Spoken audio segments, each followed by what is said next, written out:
Now we're going to look at some more statistical calculations that you can make. These are called variance and standard deviation. We talked about in the box and whisker plot lecture about how we sometimes needed to use the median to find the center, the kind of central tendency of what was going on with the data if we had outliers, if we had things that were going to throw the average, the mean off. But if we don't have those outliers, we are going to use the mean to measure the central tendency of the data.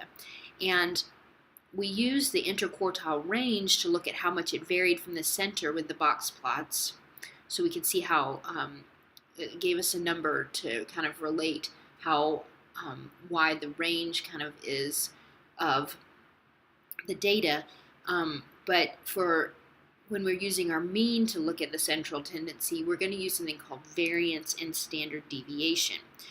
Now, most data in the real world, when you plot it, it looks like this. If you had a bar graph or a histogram or a scatter plot, however you would plot it, the mean would be at this center point here, and it would be up top, and it would look kind of like this. This is called a normal distribution or a bell curve, and we'll address this later. But right now, what you need to realize is that for normally distributed data, which is when it looks like this, the mean is the best measure of the center, and we use standard deviation to measure the variability from the center rather than the interquartile range. And so there's a formula for this. The standard deviation of a population. Now remember, a population means the whole group. And we're going to use a little bit different calculation for a sample. So the standard deviation, if we're talking about a whole population, we use this lowercase sigma here.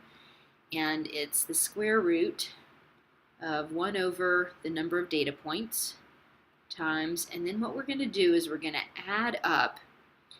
We're going to take each data point, subtract it from the mean, and then square that number, and we're going to add all this up. This number here tells us how much it deviates from the mean. So we're kind of taking the square root of the average of the squared deviation, so how far it deviates off from the mean. So sometimes the standard deviation is called the root mean square deviation because we're taking the square root of the mean of the squared deviations. Now we have another data thing that's called variance, and it's really actually pretty easy because all it is the standard deviation squared, so we just take the square root out of there. Now that's for a population. Now if you have a sample, the calculation will be a little bit different, but we're going to look at our test scores and see, and since this is the whole population of a class, we will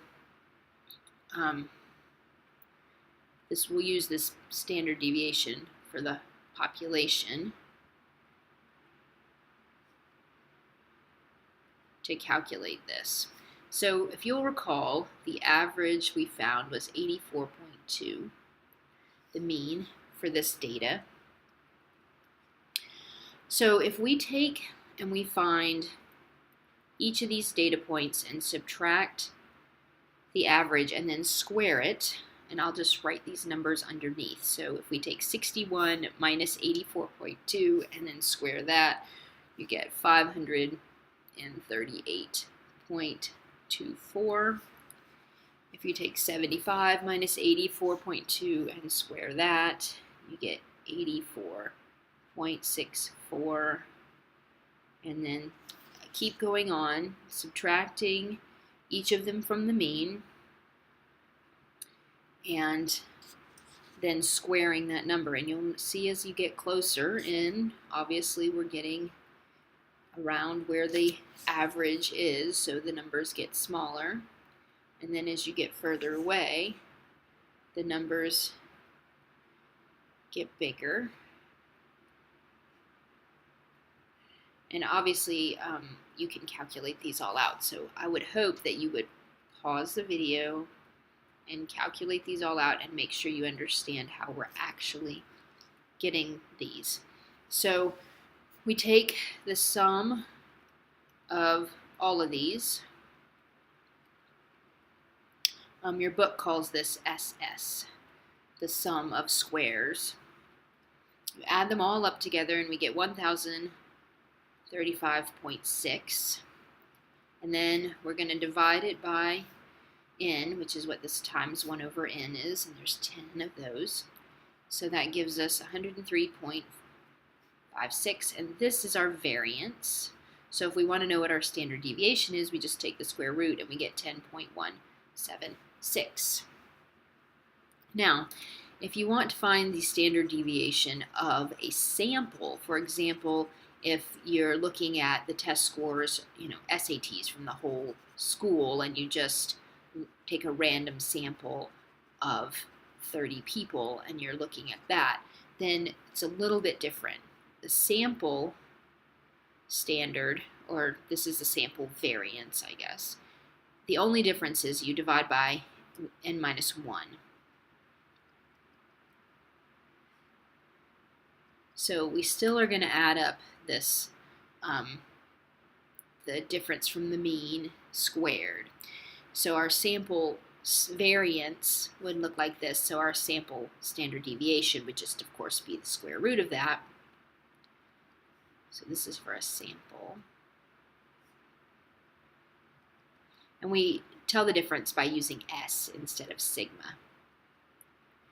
So on this particular one, since we've already added up everything, for our S, we would have 1035.6 divided by 9 this time, and then take the square root. And so we would get for our S value 10.727. So this is how we get these calculations. Now, once again, you can find all these on your calculator. If you put them all in to list 1,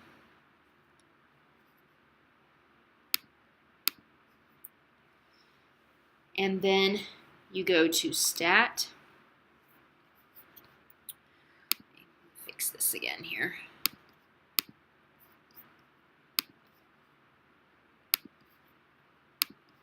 Sorry.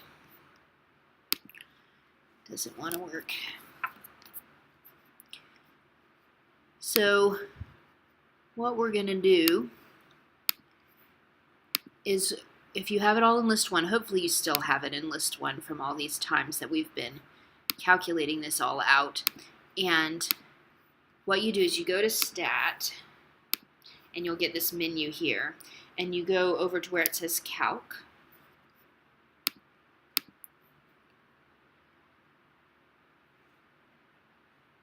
And that first thing, it says 1 variable statistics, and you hit enter. And we want to do that with list 1. And you just keep hitting enter. And you see here it does all these calculations for you. It has the mean, it has the sum of all of them, it has the sum of the squares, it has the sample space standard deviation, it has the population standard deviation, the number of values in the sample space, it has the minimum value, the first quartile, the median, the third quartile, and the maximum value. So there's your 5-number summary right there. So all of that is in 1 variable statistics when you get those in your calculator, and you can find all of them.